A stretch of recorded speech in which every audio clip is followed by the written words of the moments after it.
Be me 27, call me Hugh. I work in tech support for some soulless megacorp. You know the drill.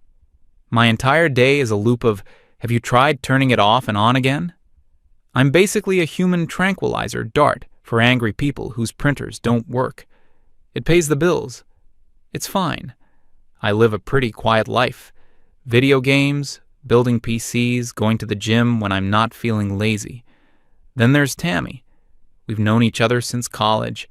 Must be close to a decade now.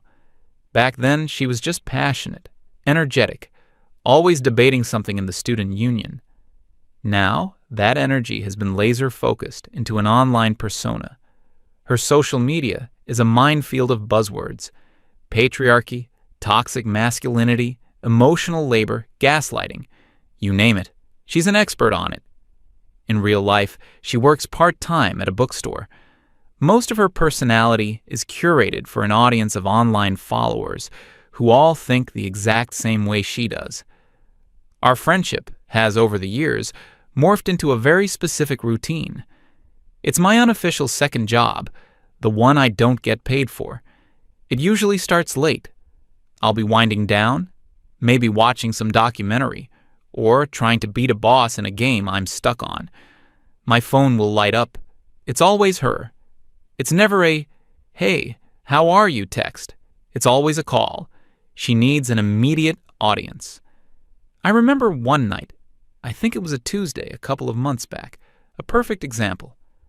I'm in the middle of a really quiet, peaceful evening, the kind you look forward to after a long day of dealing with people's manufactured emergencies, phone buzzes. It's Tammy. I let out a sigh. Not an angry one, just a tired one. The kind of sigh that says, "Okay, here we go." I pick up. The first thing I hear is not hello, but the sound of her crying. Or at least trying to. It's that dramatic, shaky breath kind of crying. Before I can even ask what's wrong, the monologue begins. It was about her boyfriend at the time. Let's call him Brad, because he was that type. Tattoos, motorcycle, perpetually unemployed, but finding himself. The source of 90% of her phone calls to me. This particular crisis was because she posted a long, elaborate story on her Instagram. It was a multi-part series of text screenshots and selfies about the daily struggles of being a woman in a patriarchal society. Brad had watched the entire story. The little icon said so, but he didn't reply to it. He didn't send a message saying, "Wow, that's so insightful," or "You're so strong." Nothing. To Tammy, this was an act of profound violence. She explained to me, in agonizing detail, how his silence was a form of passive aggression, how it was his way of invalidating her lived experience. She said it was a classic example of how men are taught to suppress emotional engagement, which makes them poor partners. I'm on the other end of the line listening to this. My monitor is on, showing the schematics for a new water cooling loop I was planning. I'm just nodding, saying, "Yeah," and "I see," and "That's rough," into the void. My job is to validate, to be the sounding board, to provide the emotional reaction that Brad failed to provide. The call went on for 47 minutes. I checked.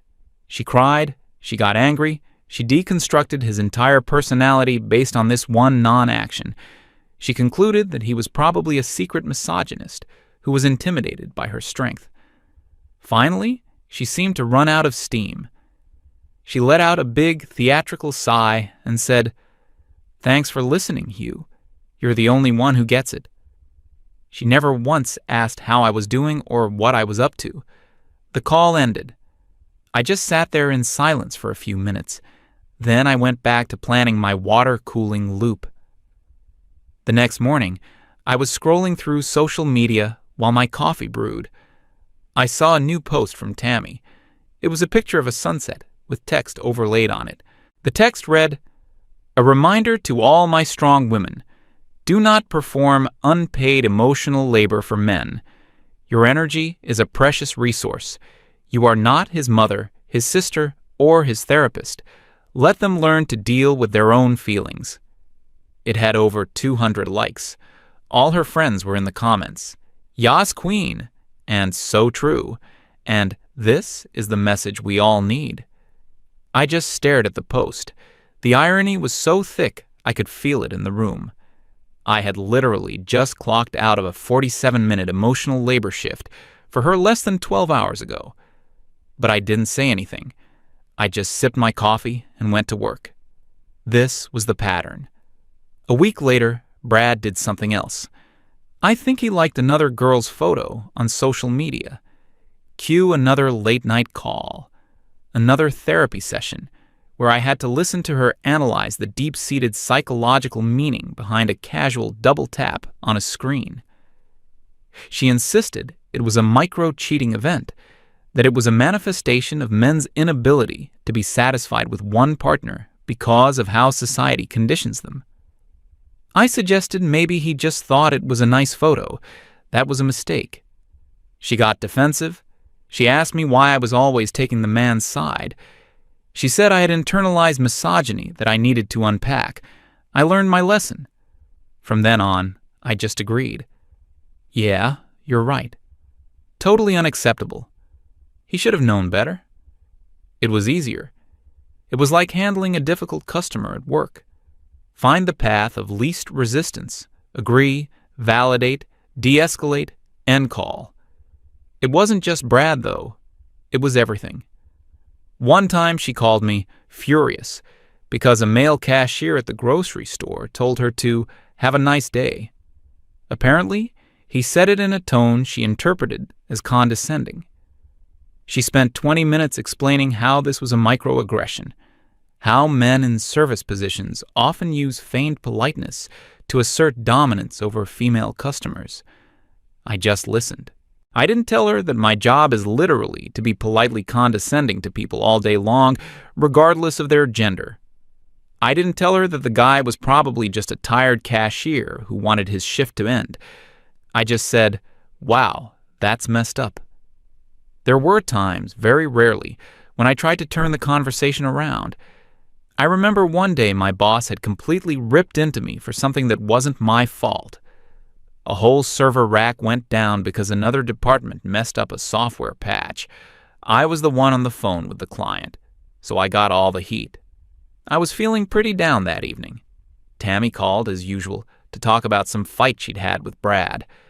After she vented for about 15 minutes, there was a brief pause. I decided to jump in. Hey, I get it. I had a really brutal day at work myself. I started to explain what happened with my boss and the server rack. I got about 2 sentences in. Yeah, that sounds annoying. She cut me off. But is it as bad as being systematically silenced in your relationship? Your boss is just a workplace issue. This is about my fundamental worth as a person. And just like that, the conversation was back on her. My bad day at work was just an annoying little thing.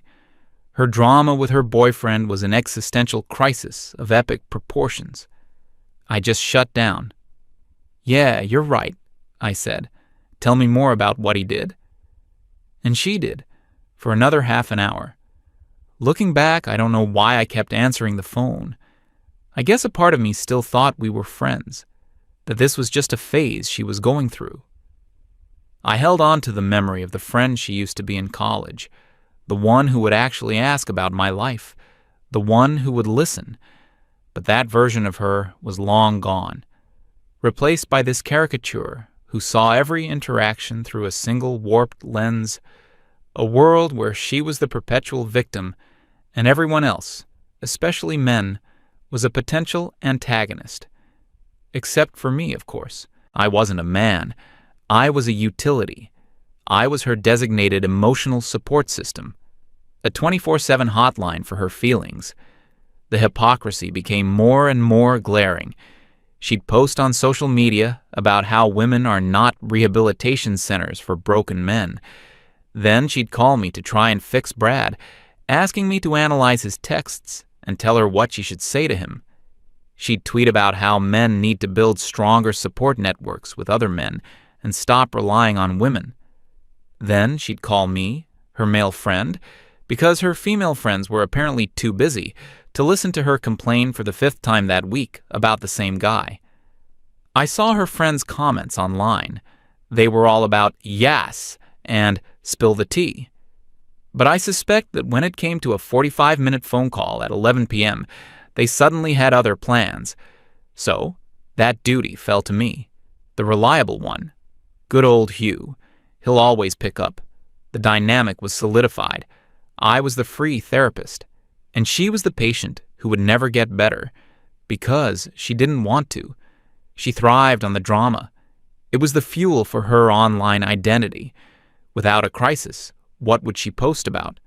Without a villain, how could she be the hero of her own story? So Brad would mess up, she'd get her story, I'd be the ghostwriter for her feelings, and the cycle would repeat. I was becoming increasingly numb to it all. During her calls, my mind would just drift. I'd be thinking about code, or what to make for dinner the next day, or a movie I wanted to see. I had a whole set of automated responses. That's crazy. I can't believe he did that. You deserve so much better. It was like running a script. My job at the tech company was bleeding into my personal life. I was providing technical support for a person whose emotional hardware was permanently faulty, and there were no replacement parts. I just started feeling tired. A deep bone-weary exhaustion every time my phone buzzed with her name. I started thinking about just not answering, letting it go to voicemail. But then I'd feel a pang of guilt. What if this time it was serious? What if she actually needed real help? That's how they keep you on the hook. That little bit of doubt, that little sliver of loyalty to a person who no longer exists. The final few weeks before everything changed were particularly bad. Her and Brad were in a death spiral. The calls were happening almost every night. Each one was more frantic than the last. He wasn't texting back fast enough. He was being emotionally distant. He wanted a guy's night, which she was convinced was code for something nefarious. She wanted me to help her draft texts to him. She'd read me a message she was thinking of sending, and I was supposed to critique it. Does this sound too needy? Or does it sound like I'm setting a firm boundary? I'm a tech support guy. I fix firewalls. Now I was a relationship diplomat and a crisis negotiator. It was draining the life out of me. My own life was starting to feel gray and muted. My patience, which I get paid to have in abundance at my job, was running on fumes. I was just going through the motions. Work, gym, game, Tammy call, sleep, repeat. I was becoming a background character in her drama, an NPC who existed only to give the main character a specific dialogue option. I think I knew, somewhere deep down, that this couldn't last. Something had to give. A system under that much constant, one-sided pressure is bound to fail. I just didn't realize how spectacular that failure would be. It started, as these things often do, on a perfectly normal day. I went to work, dealt with my usual queue of tickets. I came home, cooked some food, and sat down to relax. I was actually feeling okay. It had been almost 48 hours since the last crisis call. A new record. I was starting to hope that maybe, just maybe, she and Brad had finally sorted things out, or broken up. Either would have been a relief. But the universe has a funny sense of humor. The calm was just the deep breath before the plunge. That evening, 2 things happened that would change everything. The first was a call, but it wasn't from Tammy. It was from my father. We don't talk on the phone much, usually just text. A call meant something was up. My stomach dropped a little when I saw his name. His voice was strained. He told me my mom had had a fall. She was in the hospital. They were running tests, but it might be serious. He didn't have many details. He just sounded scared. I felt the floor drop out from under me. My mom is my rock, the most stoic, unshakable person I know. The thought of her being hurt and vulnerable was shattering. I told my dad I'd be on the first flight out in the morning. We hung up, and I just sat there, frozen. The quiet of my apartment felt immense and deafening. My mind was racing with a million worst-case scenarios. Just then, my boss from work sent a mass email. The subject line was urgent, upcoming department restructuring. My heart sank even further. That's corporate speak for layoffs are coming. The email was vague, talking about increasing efficiency and synergizing our workflow. But we all knew what it meant. Our department had been underperforming for a while. My job, my only source of income, was suddenly on thin ice. So, there I was. In the span of about 15 minutes, my entire world had been destabilized. My mother was in the hospital. My job was about to disappear. I felt a pressure in my chest I hadn't felt in years. I was completely and utterly overwhelmed. I needed to talk to someone. I needed a friend. And in that moment of pure panic, my brain defaulted to its old programming. My thumb hovered over Tammy's name in my contacts. For years, I had been her emergency service. I thought, foolishly, that it was a two-way street. I thought that after all the hours I had spent listening to her, she would have one moment to listen to me. It was a fatal miscalculation, the single biggest mistake I ever made in that friendship. I took a deep breath, and I made the call. She picked up on the second ring. Her voice was energetic, almost cheerful. "Oh, hey, perfect timing. You are not going to believe what Brad just did." I could hear the smile in her voice. She was excited. She had fresh drama to dissect. I took a breath to steady myself. "Tammy, wait," I said. My voice was quieter than I expected. Can you just listen for a minute? Something's happened." The shift in her tone was immediate. Her cheerful energy evaporated, replaced by a sigh of impatience. "Okay, what is it?" she asked. It was the voice of someone waiting for the boring prelude to be over so the main event could start. I told her everything. I told her about the email from my boss, the threat of layoffs, the anxiety of not knowing if I'd have a job next month. My voice started to shake a little when I talked about my mom. I told her about the fall, the hospital, the fear in my dad's voice. I laid it all out. The two biggest pillars of my life, my family, and my financial stability, were crumbling at the same time. When I finished, there was a long silence on the other end of the line. For a stupid, hopeful second, I thought she was processing it. I thought she was trying to find the right words of comfort. I was wrong. She finally spoke, and her voice was condescendingly calm, like a teacher explaining a simple concept to a difficult child. "Okay, Hugh, I hear that you're stressed," she began. "But let's try to look at this with a bit of perspective, shall we?" I didn't say anything. "First, the job thing," she continued, her voice gaining a lecturing tone. "You're a man in the tech industry. That's like playing life on easy mode. You have so much privilege in that space. Even if you do get laid off, which you probably won't, you'll find another job in a week. It's not a systemic issue. It's a temporary inconvenience for you." I felt a cold knot forming in my stomach. And the thing with your mom, I'm sorry she fell, obviously, but men's feelings about their parents are often tied up in patriarchal expectations of being the protector. Your stress is probably more about your own ego than her actual health. She's in a hospital with doctors. She's getting professional care. She paused, as if to let her profound wisdom sink in. "Now, can I please tell you about my actual problem? Because, unlike yours, mine is about ongoing emotional abuse and the psychological toll of being in a relationship with a classic narcissist." Something inside me just broke. It wasn't a loud crack. It was a quiet, clean snap, like a circuit breaker flipping in my brain. All the years of her hypocrisy, all the one-sided conversations, all the ignored texts and interrupted stories, it all coalesced into a single moment of absolute clarity. I saw the whole dynamic for what it was. I wasn't her friend. I was a free utility she used to regulate her own emotions. My problems weren't real. They were inconveniences. Her boyfriend not texting her back was an existential crisis. My mom in the hospital was a footnote. My voice, when I finally spoke, didn't sound like my own. It was flat, devoid of any emotion. It was my work voice, the one I use when a customer is being unreasonable, and I'm about to terminate the call.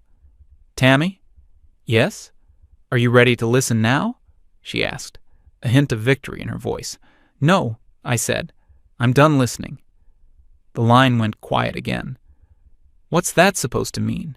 she asked, her voice turning defensive. "For years," I said, each word deliberate and measured, "I have been providing you with unpaid emotional labor. I've been your on-call therapist, your crisis hotline, and your personal validation service." I could hear her trying to interject, but I kept talking. "You tweet about how women shouldn't have to do that for men. Turns out the sentiment doesn't go both ways." "That's not fair," she stammered. "We're friends. Friends support each other." "No," I said calmly. "Friends support each other. That implies a two-way exchange. This has never been a two-way exchange. This is a user and service provider relationship, and I am officially decommissioning my service." Her voice started to rise, getting shrill. "You're twisting my words. You're being manipulative. This is classic toxic masculinity. You can't handle real emotions, so you shut down and attack me." I almost laughed. She was running her script, throwing every buzzword she had at me. But it had no effect anymore. The spell was broken. "My mother is in the hospital, and I might lose my job," I said, my voice still perfectly flat. "And you called my problems an inconvenience. You don't get to talk to me about toxicity." I took a small breath. It was time for the final log-off. "I am not your free therapist anymore, Tammy. My shift is over, permanently. If you need someone to listen to your problems about Brad, find a professional and pay them for their time." And then I hung up.